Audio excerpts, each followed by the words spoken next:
உலக வானிலை அமைப்புகள் எல்லாமே எல் நினோ குறித்து பல்வேறு தகவல்களை வெளியிட்டே இருக்காங்க. எல் நினோனா என்ன அப்படின்றத மிக எளிமையா நம்ம மக்களுக்கு புரியுற ஒரு வானிலை சொல்லிடுங்களேன். இப்படி பூமியில இருக்கக்கூடிய ஒவ்வொரு பகுதியிலும் இருக்கக்கூடிய கிளைமேட்டிக் கண்டிஷன்ஸ் அப்படி இருப்பதற்கு காரணம் என்னன்னா, அந்த பகுதி சார்ந்து இருக்கக்கூடிய கிளைமேட் சிஸ்டம் சொல்லுவாங்க. அந்த வகையில நமக்கான கிளைமேட்டை நிர்ணயிப்பது பாத்தீங்கன்னா, பசிபிக் ரீஜன்ல இருக்கக்கூடிய கடலுடைய நீரோட்டம் அது எப்படி இருக்குது அப்படிங்கிறது ரொம்ப முக்கியமான விஷயம். அந்த கடலுடைய நீரோட்டத்தில் ஏற்படக்கூடிய மாற்றத்தை பொறுத்து அந்த பகுதியில் இருக்கக்கூடிய காற்றினுடைய அமைப்பு முறை மாறும். வெப்ப காற்றை கொண்டு வந்தா அதை எல் நினோன்னு சொல்லுவாங்க. குளிர்ந்த காற்றை கொண்டு வந்தா அதை லா நினான்னு சொல்லுவாங்க. குறிப்பாக இந்த ஜூன் ஜூலைல ஆரம்பிச்சு அடுத்த வருடம் செப்டம்பர் வரைக்கும் நமக்கு எல் நினோ அமைப்பு முறை இருக்கும். El Nino June July August மட்டும் இருக்காதுங்களா? அடுத்த ஆண்டு வரைக்கும் இந்த எல் நினோ நீடிக்குங்களா? ஆமா ஆமா.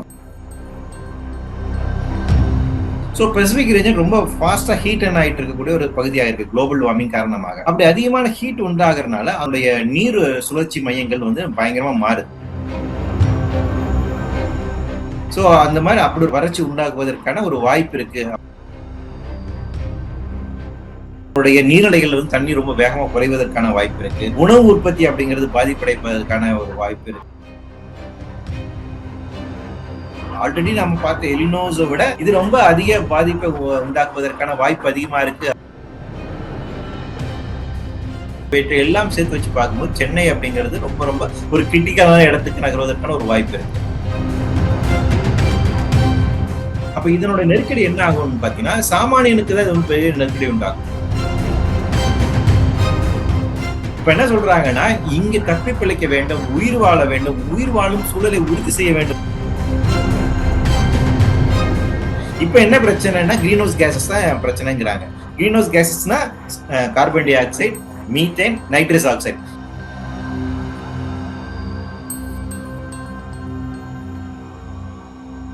வைசமல் நேர்களுக்கு வணக்கம். நான் உதயசூர்யா. நம்முடைய இன்றைய நேர்காணலில் பூவுலகின் நண்பர்கள் அமைப்பை சார்ந்த திரு வெற்றி செல்வன் அவர்கள் இருந்திருக்காங்க.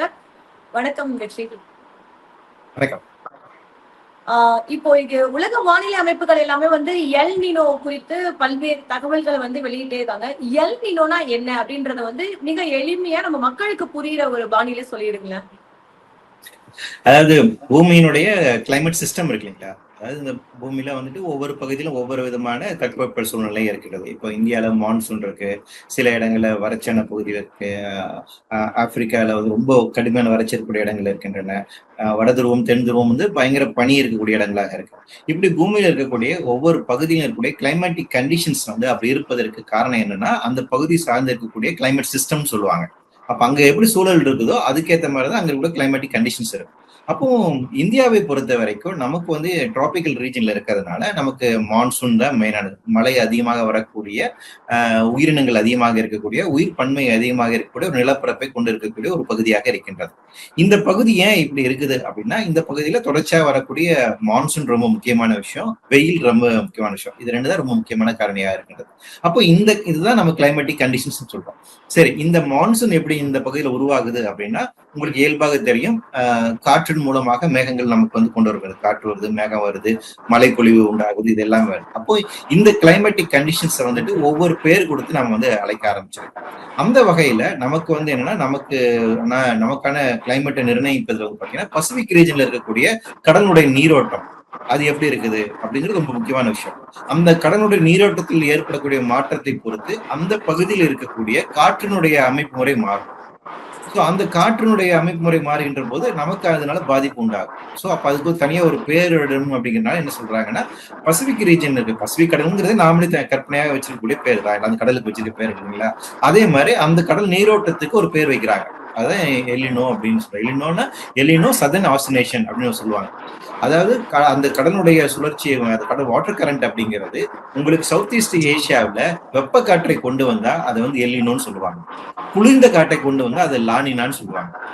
இது உங்களுக்கு ஒரு வருஷம் எல் நினோ வருஷமா இருந்துச்சுன்னா அது அதிகபட்சம் 1.5 வருஷம் அப்படி வரைக்கும் இருக்கும், அல்லது 2 வருஷம் வரைக்கும் இருக்கலாம். அதுக்கப்புறம் அது என்ன பண்ணா நியூட்ரல் ஃபேஸ்க்கு போகும். அதுக்கப்புறம் அது லா நினாவா மாறும். அப்புறம் திருப்பி நியூட்ரல் ஃபேஸ்க்கு போகும், எல்னினோவா. இது வந்து ஒரு சுழற்சி முறை தான். இது இயற்கையாக இருக்கக்கூடிய ஒரு சுழற்சி முறை தான்.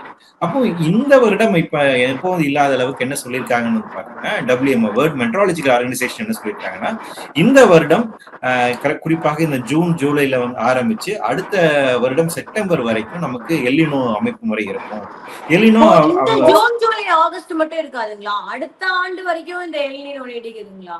ஆமா ஆமா ஆமா அடுத்த வருஷம் வரைக்கும் இருக்கும். அதுக்கு மேலே அதிகமாகலாம். ஆனா குறைஞ்சபட்சம் அடுத்த வருஷம் வரைக்கும் இருக்கும். சோ அடுத்த வருஷம் வரைக்கும் இந்த எல்னினோ அமைப்பு அப்படி செட் ஆயிடும் அப்படிங்கிறாங்க. ஏன் அமைப்பு அப்படி செட் ஆயிடும் அப்படின்னு சொல்றாங்கன்னா, பசிபிக் ரீஜன் பயங்கரமா சூடாயிட்டு இருக்குது. அதாவது குளோபல் வார்மிங் அதிகமா நடக்கிறதுனால பூமி சூடாகி கொண்டு இருக்குது இல்லையா? அதிகமா சூடாகி கொண்டு இருக்கு. எப்படி புரிஞ்சுங்கன்னா, கடல் எந்த அளவுக்கு ஹீட்டை வந்து உருவாகிட்டு இருக்குன்னா, பெர் செகண்டுக்கு ஒரு நொடிக்கு 13 அட்டாமிக் பாம்பு அடிச்சா எந்த அளவுக்கு ஹீட் உற்பத்தி ஆகுமோ அந்த அளவுக்கு ஹீட்டை வந்து கடல் வந்து உருவாங்கிட்டு இருக்கு.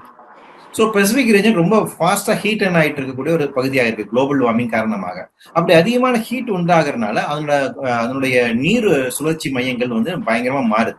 பயங்கரமா ஹீட் ஆகிறதுனால அந்த ஓஷன் கரண்ட்ல ஒரு மாற்றம் ஏற்படுகின்றது. அந்த ஓஷன் கரண்ட்ல ஏற்படக்கூடிய மாற்றம் என்ன பண்ணுன்னா, அட்மாஸ்பியரிக் சர்க்குலேஷன் நிறைய மாற்றங்களை உண்டாக்குது. ஸோ அங்கிருந்து வரக்கூடிய இந்த ட்ரேட் விண்ட்ஸ்ன்னு சொல்லுவாங்க. அந்த அந்த காற்றில் பல்வேறு விதமான மாற்றங்கள் வெப்ப காற்றா கொண்டு வரப்போகுது அப்படிங்கிறாங்க. அப்ப நமக்கு இந்த ஜூன் ஜூலைல ஆரம்பிச்சு அடுத்த வருஷம் வரைக்கும் இது வந்து தொடர்ச்சியான அந்த வெப்ப காற்றை தான் இது கொண்டு வரும். அப்படி வெப்ப காற்றை கொண்டு வருகின்ற போது அப்ப சவுத் ஈஸ்ட் ஏஷியா, இந்தியா உள்ளிட்ட சவுத் ஈஸ்ட் தென்கிழக்கு ஆசிய பகுதிகளில் வந்து பெரும்பான்மையான இடங்கள்ல வறட்சி நிகழ்வதற்கான வாய்ப்பு இருக்கு அப்படின்னு சொல்றாங்க. ஏன்னா சுமார் ஒரு 100 வருடங்களுக்கு முன்பாக இதே போன்ற ஒரு நிலை இருந்த போது பயங்கர வறட்சி இருந்தது. சோ அந்த மாதிரி அப்படி ஒரு வறட்சி உண்டாகுவதற்கான ஒரு வாய்ப்பு இருக்கு அப்படின்னு இப்ப ப்ரெடிக்ட் பண்றாங்க.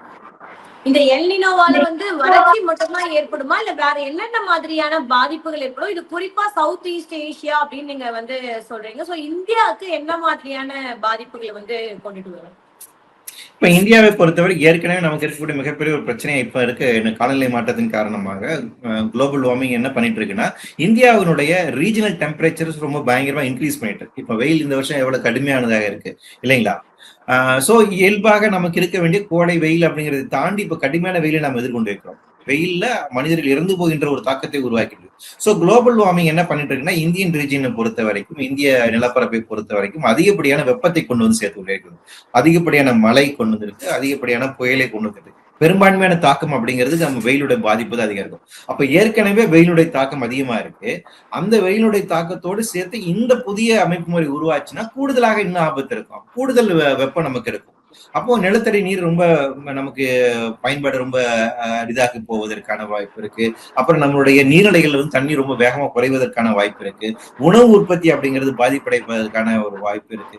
சோ இது எல்லாமே வந்துட்டு இதனுடைய பாதிப்புகளாக இருக்கும் அப்படிங்கிறாங்க. அப்ப இந்தியாவை பொறுத்த வரைக்கும் நமக்கு வந்து வெப்பத்தினுடைய பாதிப்பு இன்னும் மேன்மேலும் அதிகமாகுவதற்கான ஒரு வாய்ப்பு இருக்கு.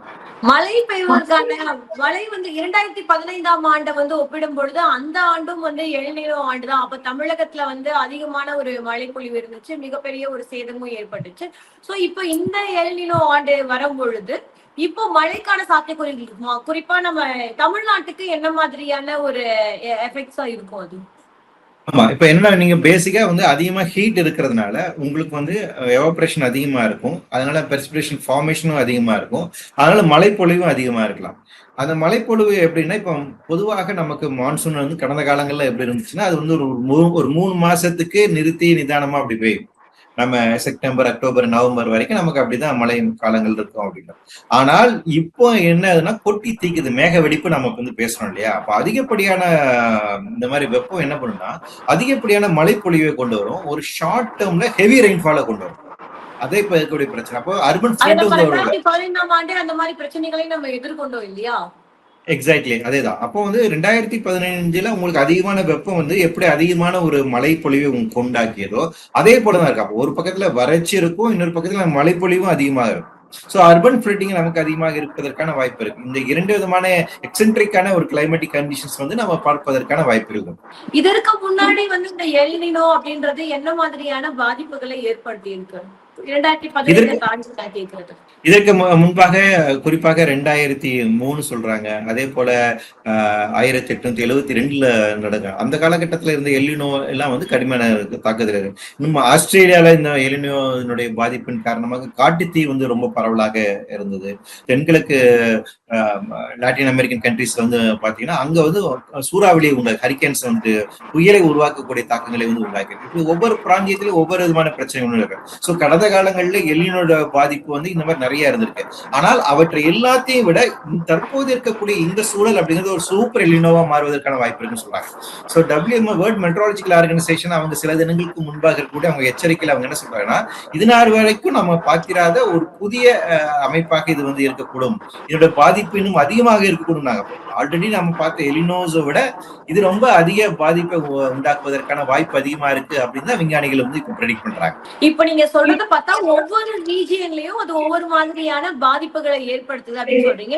சூப்பர் எல்னினோவாக இருக்கும் பட்சத்துல நமக்கு என்ன மாதிரியான ஒரு பாதிப்பு இருக்கும், அதில் நம்ம எப்படி வந்து இப்போ நம்ம இன்ஸ்டன்டா ஒரு இயற்கை பேரிடர் வந்துன்னா நம்ம பாதுகாக்க முடியாது. ஆனா இது மாதிரியான நிகழ்வுகள் வராமல் தடுப்பதற்கு என்ன நடவடிக்கைகளை நம்ம மேற்கொள்ளலாம்? நீங்க முதல்ல வந்து நமக்கு என்ன மாதிரியா இருக்கும், சூப்பர் எல்னினோவா இருக்கும் பொழுது என்ன மாதிரியான பாதிப்புகள் இருக்கும் அப்படின்றத சொல்லுங்க. தமிழகத்தை பொறுத்த வரைக்கும் ஏன்னா ஒவ்வொரு ரீஜியனுக்கும் நீங்க ஒவ்வொரு மாதிரி சொல்றீங்க இல்லையா? ஓகே, அடிப்படையில் நம்ம வந்து ஒரு 2-3 அம்சங்களை புரிஞ்சுக்கணும். இப்போ வந்து தமிழகத்தை பொறுத்த வரைக்கும் நமக்கு இந்த பாதிப்பு எப்படி இருக்கும் அப்படின்னா, ஃபர்ஸ்ட் திங் வந்து இந்த மாற்றம்லாம் நிகழ்வதற்கு ரொம்ப அடிப்படையான காரணமாக இருக்கிறது வந்து global warming. So global warming உலகளவில் நடக்கக்கூடிய ஒரு பினாமினன். இது மனித சமூகத்தின் செயல்பாட்டின் காரணமாக நிகழக்கூடியதான். குறிப்பாக தொழில் புரட்சிக்கு பின்பாக நம்ம அதிகமான ஃபாசில் ஃபியூலை எரிச்சதன் காரணமாக பூமியினுடைய தட்பவெப்பநிலை பயங்கரமா இன்க்ரீஸ் ஆயிட்டு இருக்கு. எந்த அளவுக்கு இன்க்ரீஸ் ஆயிட்டு இருக்குன்னா, கடந்த 150 வருடங்கள்ல பூமியினுடைய சராசரி வெப்பநிலை அப்படிங்கிறது 1.5 டிகிரி செல்சியஸ் இன்க்ரீஸ் ஆயிருக்கு. இப்படி 1 டிகிரி செல்சியஸ் அளவுக்கு உயர்வு ஏற்படுவதற்கு 1,00,000 வருஷம் ஆகும். அப்போ 1,00,000 வருஷத்தில் நிகழ வேண்டிய ஒரு நிகழ்வு 150 ஆண்டுகள்ல நிகழ்ந்திருக்கு. அப்ப அந்த அளவுக்கு ஃபாஸ்டா குளோபல் வார்மிங் நிகழ்ந்துட்டு இருக்கு. இந்த குளோபல் வார்மிங் வந்து ஒவ்வொரு ரீஜனல் டெம்பரேச்சர் இன்க்ரீஸ் பண்ணிட்டு இருக்கு. அப்ப தமிழகத்தை பொறுத்த வரைக்கும் இது நாள் வரைக்கும் நமக்கு வந்து ஏறத்தாழ 1-2 டிகிரி செல்சியஸ் இன்க்ரீஸ் ஆல்ரெடி பார்த்திருக்கோம். அப்ப தமிழகத்துல ஆல்ரெடி டெம்பரேச்சர் இன்க்ரீஸ் ஆயிட்டு இருக்கு. அந்த பாதிப்பை நான் ஆல்ரெடி பார்த்துட்டு இருக்கோம். அப்ப அதனாலதான் அதிக மழை இருக்குது, அதிகமான வெயில் இருக்கு, அதிகமான புயல் இருக்கு, அதிகமான குளிர் இருக்கு. இது எல்லாமே இந்த பிரச்சனை நாம வந்து பார்த்திருக்கோம். இப்போ இதுல அடுத்த பிரச்சனை நமக்கு இந்த எலினோ வருகின்ற போது இன்னும் வெப்பத்தை வந்து அதிகப்படுத்தும், வெயிலுடைய தாக்கம் அதிகமா இருக்கும். இப்போ வட மாநிலத்தை கம்பேர் பண்ணும்போது நம்ம தென் மாநிலங்களை பொறுத்த வரைக்கும், தமிழகத்தை பொறுத்த வரைக்கும் என்ன பிரச்சனை பாத்தீங்கன்னா, வடக்குல வந்து பாத்தீங்கன்னா உங்களுக்கு ஹியூமிடிட்டி லெவல் அதிகமா இருக்காது. இப்ப ராஜஸ்தான்ல எல்லாம் வந்து பாத்தீங்கன்னா அவங்க 40-45 டிகிரி செல்சியஸ் வரைக்கும் போகுது. ஆனா ஹியூமிடிட்டி லெவல் அங்க இருக்கும், அதாவது காற்றில் ஈரப்பதம் கம்மியா இருக்கும். அதனால கொஞ்சம் பாதிப்பு ஓரளவுக்கு குறைவா இருக்கும். ஆனால் தமிழகத்தை பொறுத்த வரைக்கும் கடலோர மாநிலமாக இருப்பதனால நமக்கு வந்து ஹியூமிடிட்டி லெவல் அதிகமா இருக்கு. அப்போ உங்களுக்கு வந்து காற்றில் ஈரப்பதம் அதிகமா இருக்குது அப்படின்னா உங்களுக்கு எவ்வளவுதான் வேர்த்தாலும் உங்களுக்கு வந்து பாடி கூல் ஆகாது. வேர்வைங்கிறது என்னது, பாடி கூல் பண்றதுக்காக வரக்கூடிய ஒரு மெக்கானிசம் தானே. டெம்பரேச்சர் இன்க்ரீஸ் ஆகிட்டே இருக்கு, எனக்கு வேர்க்குது, ஆனா ஹியூமிடிட்டி லெவல் அதிகமா இருக்கனால என் பாடி வந்து கூல் ஆகாது. அப்ப என்ன ஆகுதுன்னா, நான் எவ்வளவு தண்ணி சாப்பிட்டாலும் வந்துட்டு எனக்கு தாகம் அடங்காது, டீஹைட்ரேட் ஆகிட்டே இருக்கும். இந்த மாதிரி பிரச்சனைகள் தான் நமக்கு இருக்கும். அப்ப நமக்கு என்ன பிரச்சனைனா, டெம்பரேச்சர் இன்க்ரீஸ் ஆகிறது மட்டும் பிரச்சனை இல்லை, ஹியூமிடிட்டி லெவல் இன்க்ரீஸ் ஆச்சுன்னா அது ஒரு மிகப்பெரிய பிரச்சனை. அப்ப நிலவியல் அமைப்பு சார்ந்து நமக்கு இந்த ஒரு சிக்கல் அப்படிங்கிறது இருக்கு. அப்ப இதை நான் புரிந்து கொள்ள வேண்டும். மூன்றாவதாக இருக்கக்கூடிய விஷயம்னா, தமிழகத்தை பொறுத்த வரைக்கும் 50% மக்கள் வந்துட்டு அர்பன்ல தான் இருக்காங்க. நகரமயமாதல் அப்படிங்கிறது நமக்கு ஒரு முக்கியமான ஒரு போக்காரு.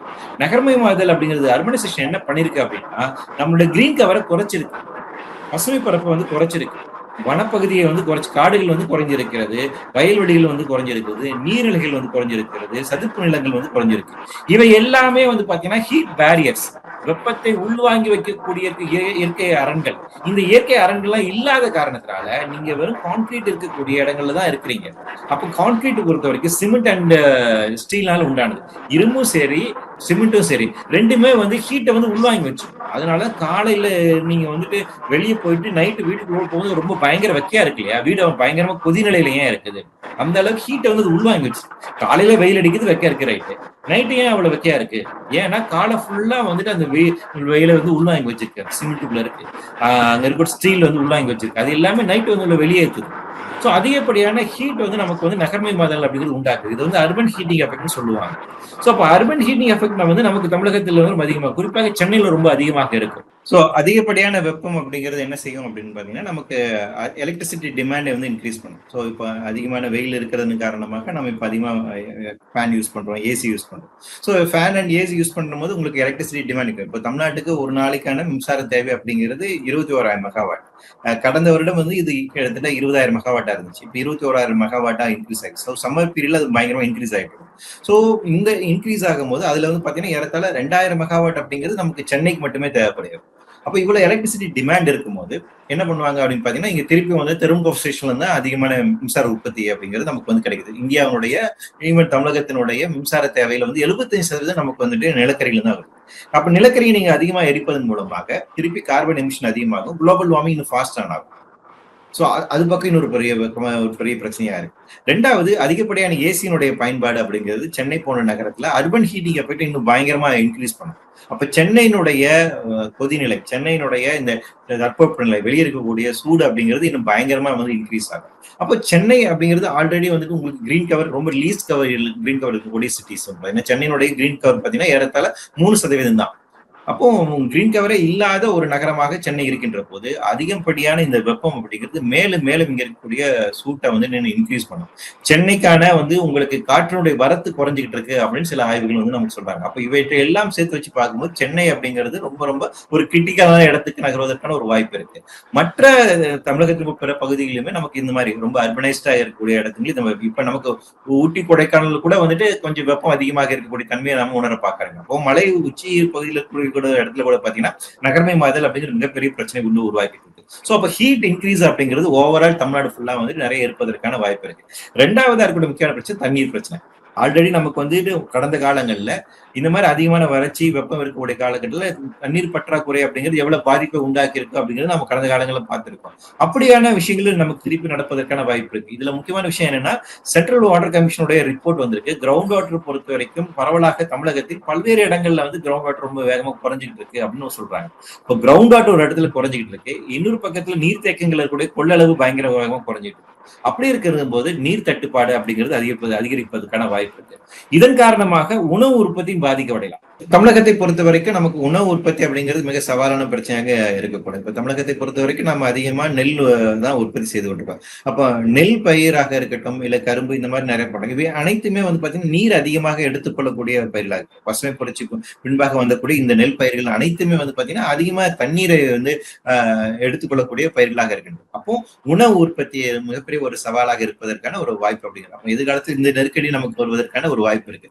கூடுதலாக வெக்டர் பார்ன் டிசீஸ் சொல்லுவாங்க. இந்த மாதிரி அதிகமான வெப்பம் அப்படிங்கிறது என்ன பிரச்சனை, அதிகமான கொசுக்களை வந்து உண்டாக்குவதற்கான ஒரு வாய்ப்பு இருக்கு அப்படிங்கிறத சொல்லுவாங்க. அப்போ டெங்கு, சிக்கன் குனியா போன்ற இந்த வியாதிகள் வந்து பரவுவதற்கான ஒரு வாய்ப்பு அப்படிங்கிறது. ஸோ அதிகமான வெப்பம் அப்படிங்கிறது பேசிக்கா நமக்கு உணவில் ஆரம்பித்து குடிநீர் பிரச்சனையில ஆரம்பித்து சில வகையான நோய்களை உண்டாக்குவதற்கான பிரச்சனை. இவற்றை எல்லாத்தை விட ரொம்ப முக்கியமான சவாலான பிரச்சனை என்னவா இருக்குன்னா உடல் உழைப்பாளிகளுக்கு மிகப்பெரிய பிரச்சனையா இருக்கு. ஏன் அப்படின்னா இப்ப இந்தியாவில் இருக்கக்கூடிய 90% மக்கள் அன்ஆர்கனைஸ்ட் செக்டர் தான் இருக்காங்க. தமிழகத்திலும் அதேதான் நிலைமை. ஏறத்தாழ வந்துட்டு உங்களுக்கு 60-70% மக்கள் வந்து அன்ஆர்கனைஸ்ட் செக்டர் தான் இருக்காங்க. இவங்க பெரும்பான்மையான மக்கள் எதுல இருக்காங்கன்னா விவசாயத்துல இருக்காங்க, அல்லது இண்டஸ்ட்ரீஸ் லேபரா இருக்காங்க, அல்லது வந்து உங்களுக்கு தினப்படியாக வேலை செய்யக்கூடிய அன்றாட காட்சிகளாக இருக்கின்றார்கள். இவங்க ஏதாவது ஒரு வகையில வெளியே போய் தான் வேலை செய்ய வேண்டிய ஒரு நிர்பந்தம் இருக்கு. அப்படி இருக்கின்ற போது இந்த அதிகப்படியான வெப்பத்தை இவங்க எப்படி தாங்குவாங்கதான் பெரிய பிரச்சனை. இப்போ ஓரளவுக்கு மிடில் கிளாஸ் அல்லது வேற ஏதோ இதுல இருக்கவங்க ஒரு ஷெட்டு கீழே வேலை செய்யறவங்க அல்லது ஒரு ஏசி கீழே வேலை செய்யறவங்க ஓரளவுக்கு அவங்களை பாதுகாத்துக் கொள்ள முடியும். ஆனால் வேற வழியே இல்லை.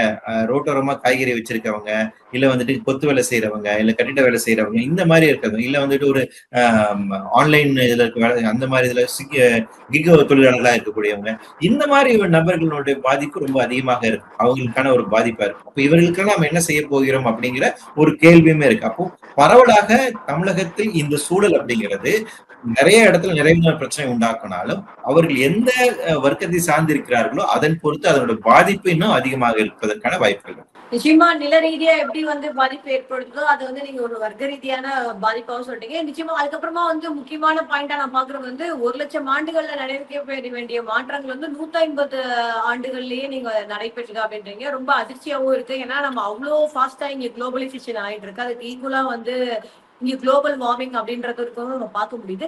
சோ இது என்ன மாதிரியான ஒரு பொருளாதார ரீதியான மாற்றங்களை ஏற்படுத்தும் அப்படின்றது தெரிஞ்சுக்கலாமா? அப்புறம் அதுக்கப்புறம் இன்னொரு ஒரு டவுட்டும் இருக்கு.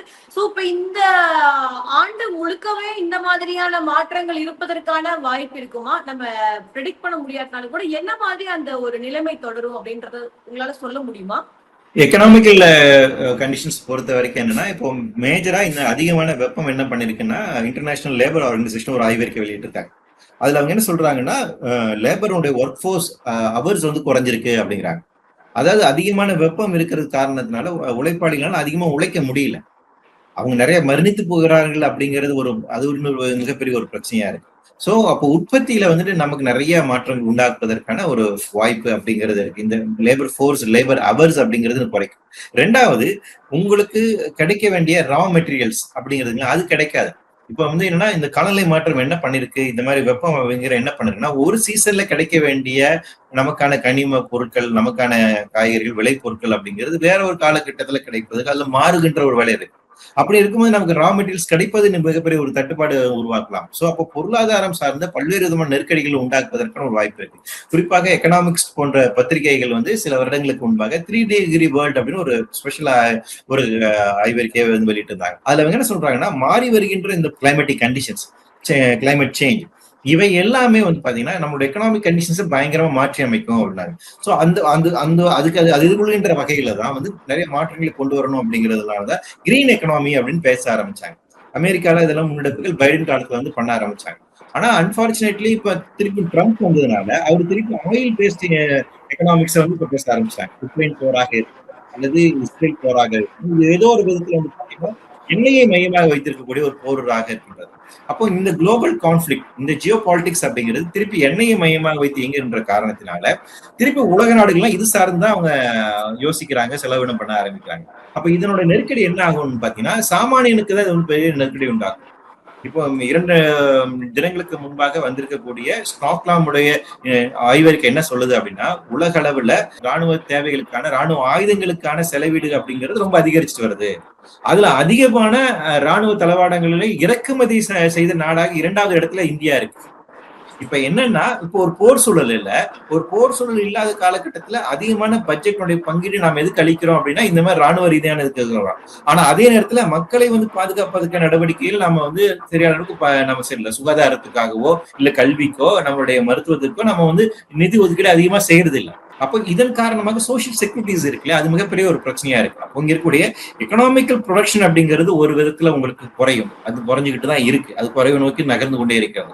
இதுக்கான உலக நாடுகள் இருக்கக்கூடிய முக்கியமான ஆய்வறிகள் எல்லாருமே சொல்றாங்க. அப்போ எக்கனாமிக் ஆக்டிவிட்டிஸ் அடுத்து வரும் காலகட்டத்தில் பல்வேறு விதமான பாதிப்புகளை சந்திப்பதற்கான வாய்ப்பு இருக்குன்னா, சோ அதனுடைய அடுத்த கட்ட நகர்வாக என்ன இருக்குன்னா, சோசியல் செக்யூரிட்டியில் இருக்கக்கூடிய பிரச்சனைகள் நமக்கு வந்து இருக்கும். சமூக பாதுகாப்பு அப்படிங்கிறது இல்லாம போதும். அப்ப இதனால நமக்கு நிறைய முரண்பாடுகள் உருவாகுவதற்கான ஒரு வாய்ப்பு இருக்கு. அப்ப காலநிலை மாற்றம் இந்த உற்பத்தி சார்ந்து இருக்கக்கூடிய விஷயங்கள்ல நிறைய பிரச்சனைகளை உண்டாக்குவதற்கான வாய்ப்புகள் இருக்கு. அதன் காரணமாக அது அடுத்தடுத்து நிறைய முரண்பாடுகளை உருவாக்குவதற்கான வாய்ப்புகளுமே இருக்கு. இந்த கிரீன் எக்கானமி சும்மா அந்த முரண்பாடுகள் நம்ம எல்லாத்தையும் வந்து சந்திச்சுதான் ஆக வேண்டிய ஒரு சூழ்நிலை தள்ளப்பட்டிருக்கோம். ஆனா இந்த கிரீன் எக்கானமி அப்படின்றது இந்தியால சாத்தியக்கூறுகள் எப்படி இருக்கு?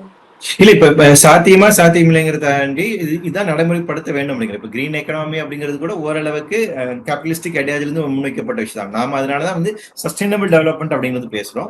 உண்மையான சஸ்டைனபிள் டெவலப்மெண்ட் அப்படிங்கிறது என்னன்னா, இன்னைக்கு நீங்க ரினியூவபிள் எனர்ஜி நோக்கி நகர வேண்டிய ஒரு தேவை இருக்கு. அதே போல வந்துட்டு எமிஷன் இல்லாம நமக்கு வைக்க வேண்டிய ஒரு தேவை இருக்கு. ஒரு கூட்டுறவு சார்ந்த ஃபார்மிங், ஒரு கோஆபரேட்டிவ் சிஸ்டம் ஆஃப் ப்ரொடக்ஷன் அப்படிங்கறத இன்னைக்கு தீர்வாக இருக்கு. இன்னைக்கு ஐரோப்பிய யூனியன்ல அதான் தீர்வாக வைத்துக் கொண்டிருக்கிறாங்க. அதான் வந்து உலகத்தை சஸ்டைன் பண்ண முடியும் அப்படின்னு வந்து சொல்றாங்க.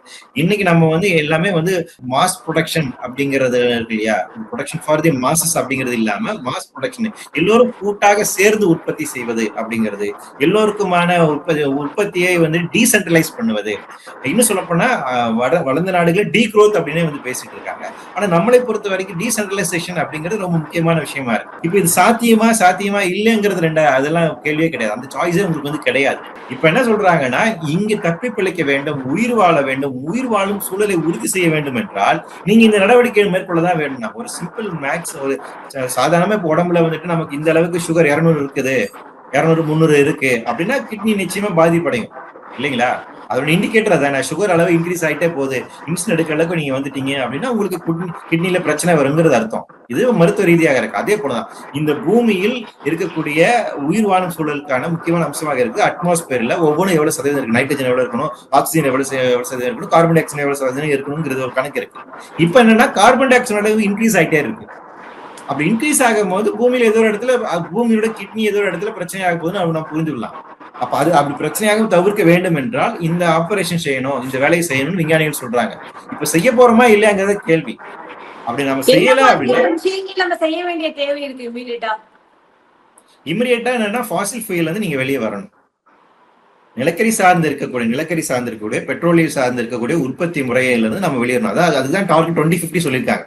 2050 ஆண்டுக்குள்ளாக கம்ப்ளீட்டா நிலக்கரி, பெட்ரோலியம் மற்றும் மீத்தேன் எமிஷன்ஸ் இது எல்லாத்தையுமே நம்ம வந்து நெட் ஜீரோ கொண்டு வரணும். 2030 ஆண்டுக்குள்ளாக 50% குறைக்கணும். இது வந்து ஐபிசிசி சொல்லியிருக்காங்க, inter government panel on climate change, ஐக்கிய நாடு சபையில் இருக்கக்கூடிய முக்கியமான ஒரு ஆய்வு மையம். அவங்க என்ன சொல்றாங்கன்னா இந்த பூமிக்கான பிரச்சனை, குளோபல் வார்மிங் அடிப்படையான பிரச்சனை என்ன.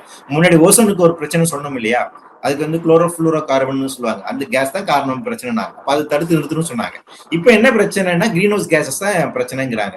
கிரீன் ஹவுஸ் கேசஸ்னா carbon dioxide, methane, nitrous oxide, இந்த 3 விதமான இன்னும் சில கேசஸ் இருக்கு. இது மெயினான கேசஸ். இந்த வாயுகள் எந்த வகையிலும் மனித செயல்பாட்டின் காரணமாக வெளியேறாமல் நாம் பார்த்துக் கொள்ள வேண்டும். இதுதான் தீர்வு. இதுக்கு அவங்க டார்கெட் கொடுத்திருக்கேன்னா 2050 ஆண்டுக்குள்ளாக அது நெட் ஜீரோ. இப்போ வந்து நம்ம எந்தெந்த ஆக்டிவிட்டிஸ் எல்லாம் வெளியேற்றிட்டு இருக்கணுமோ அந்த ஆக்டிவிட்டிஸ் எல்லாம் கொஞ்சம் கொஞ்சமா நிறுத்தி 2050 நெட் ஜீரோ கொண்டு வரணுங்கிறாங்க. இந்தியாவை பொறுத்த வரைக்கும் நாங்க 2070 சாத்தியப்படுத்துவோம்னு சொல்லியிருக்காங்க. அதான் இந்தியா வந்து வாக்குறுதி கொடுத்திருக்கு உலக நாடுகளுக்கு வந்துட்டு. குறைஞ்சபட்சம் அதே செய்யணும். 2030 ஆண்டுக்குள்ளாக தற்போது இருக்கக்கூடிய எமிஷன்ல 50% குறைக்கணும் அப்படின்னு ஒரு டார்கெட் வச்சிருக்காங்க.